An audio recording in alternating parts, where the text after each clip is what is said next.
সংস্কৃত ভাষায় মহালয়া শব্দের অর্থ মহান যে আলয়, অর্থাৎ এই দিনে অমাবস্যার অন্ধকার দূর করে দেবী তার আলয় অর্থাৎ কৈলাস থেকে মর্তের দিকে আগমন শুরু করেন। এই দিনে দেবী সমস্ত অশুভ শক্তির বিনাশ ঘটিয়ে শুভ শক্তিকে স্থাপন করার জন্য যাত্রা শুরু করেন। আবার চণ্ডীপাঠ শাস্ত্রানুসারে মহালয়া তিথিতে মানুষের পূর্বপুরুষেরা পৃথিবীতে আসেন জল ও তিলের আশায়।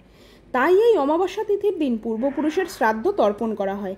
তাই তারা নরক যন্ত্রণা থেকে মুক্তি পান ও আমাদের আশীর্বাদ করেন। সেই কারণেই ওই দিন ভোরবেলা অসংখ্য মানুষ তর্পণ করতে গঙ্গায় যান। আসলে মহালয়া হলো পিতৃপক্ষ ও দেবীপক্ষের সন্ধিক্ষণ। ভাদ্র মাসের কৃষ্ণ প্রতিপদ শুরু হয়ে পরবর্তী অমাবস্যা পর্যন্ত সময়কে পিতৃপক্ষ বলে। পুরাণ অনুসারে ব্রহ্মার আদেশে পিতৃপুরুষেরা এই 15 দিন মনুষ্যলোকের অনেক কাছে চলে আসেন। তাই এই সময় তাদের উদ্দেশ্যে কিছু অর্পণ করা হলে তাদের কাছে খুব সহজেই পৌঁছায়। এই মহালয়া পিতৃপক্ষের শেষ দিন। তার পরদিন থেকে দেবীপক্ষের সূচনা, যা কোজাগরী পূর্ণিমা পর্যন্ত হয়।